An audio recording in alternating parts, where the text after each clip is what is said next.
Sir ஆ sir PT period. PT பீரியடா? Yes sir. சரி போய் கழு பொறுக்குங்க போ. Okay sir. சரி வாங்கடி போலாம். நீங்கள் எங்கே போகிறீங்க?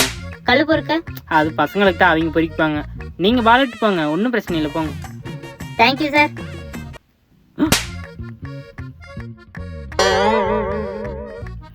ஆ சார் கல் பொறிக்கியாச்சு. கல் பொறிக்கிட்டீங்களா? S sir. சரி அப்போ பக்கத்தில் ஒன்றில் போய் பொறிக்கிட்டு வாங்க. சார் அது நம்ம ஸ்கூல் கிரவுண்டே கிடையாது.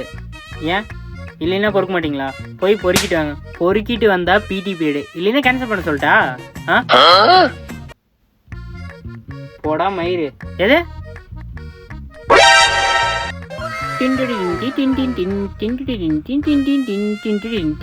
Hello ma'am.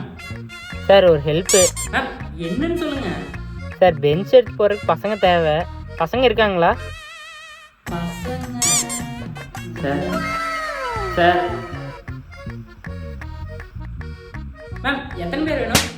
சார் ஒரு 20 பேர் வேணும். மேம் பசங்க இருக்காங்க, நான் அனுப்பிச்சி விட்றேன். ரொம்ப தேங்க்ஸ் சார். ஐயோ மேம் அதெல்லாம் ஒன்றும் இல்லை, நான் அனுப்பிச்சி விடுங்க. டேய் மேக்ஸ் மேம் பெஞ்ச் எடுத்து போட சொல்லி கூப்பிட்றாங்க. இப்போ மேக்ஸ் மேம் போய் பெஞ்ச் எடுத்து போட்டு வந்தீங்கன்னா பிடி பீரியட் இருக்கும், இல்லைன்னா பிடி பீரியட் கேன்சல் பண்ண சொல்லிடுவேன். என்ன பெஞ்சில் எடுத்து போட்டாச்சா? Yes sir. நகை வெட்டினியா? Yes sir. ஹோம்ஒர்க் எழுதினியா? Yes sir. டெஸ்ட்டு?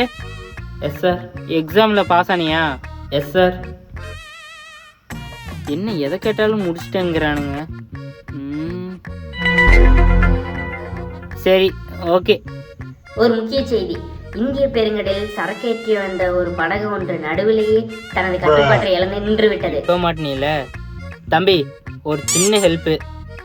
அதான் இந்தியன் ஓஷனில் ஒரு கப்பல் மாட்டிச்சாமா. அதுக்கு அதான் அதை மட்டும் கொஞ்சம் நிறுத்தி கரையில் கொண்டு போய் விட்டு வந்துட்டீங்கன்னு வைங்களேன், ஃபுட்பால் எடுத்துக்கலாம்.